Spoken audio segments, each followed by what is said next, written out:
Vendredi 27 mai, Yorana, soyez les bienvenus dans votre journal. Voici les titres que nous allons développer dans cette édition. Bonne nouvelle pour les jeunes en mal d'emploi. L'armée de terre recrute 300 jeunes Polynésiens. Les explications dans ce journal. Si vous avez entre 18 et 30 ans et que vous recherchez un emploi, pourquoi ne pas vous orienter dans la défense?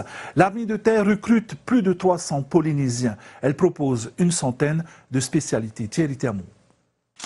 En 2014, l'armée de terre a recruté 10 000 soldats, dont 160 Polynésiens. Cette année, c'est plus de 15 000 soldats, dont plus de 300 Polynésiens qui seront recrutés. Un recrutement en hausse décidé par François Hollande pour notamment faire face aux menaces et attaques terroristes. Nous recrutons d'abord des soldats, tout le monde est soldat, pleinement, mais en plus avec un certain nombre de spécialités.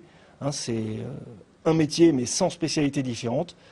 On recrute aussi bien des fantassins que des mécaniciens, que des cuisiniers, ou des secrétaires, ou des pilotes de chars, des sapeurs de combat, des conducteurs d'engins spéciaux.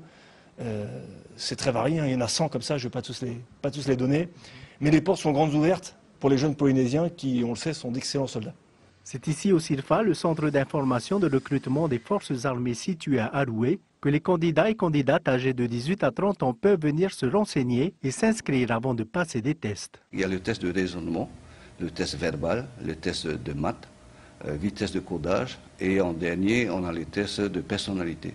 Donc le test de personnalité est très important, ça nous permet de connaître comment est la personne, est-ce que c'est quelqu'un qui est sérieux, qui prend des décisions, qui n'est pas un peu colérique.